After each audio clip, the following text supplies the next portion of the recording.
Tsaka knowledge. Ma'am Irma, dapat tanungin natin kung nasagot ba natin yung katanungan na kung ang cancer ba ay nakikure.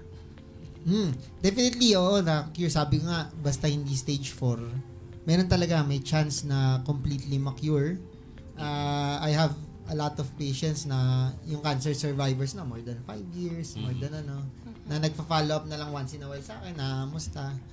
So, yan, it's very possible. Hindi siya death sentence. Again, yan yung common Yes. misconception na cancer is a death sentence. Hindi naman. If we were to live mga 50 years back, yun, death True. sentence talaga kasi Oo. wala pang Wala na pa talaga. pag-aaralan.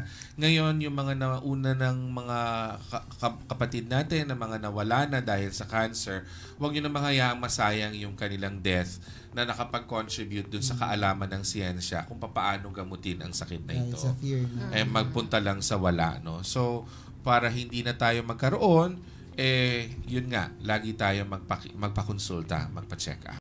Ayun yung time, last ko pala kasi na-mention Okay. natin yung curative pag hindi stage 4.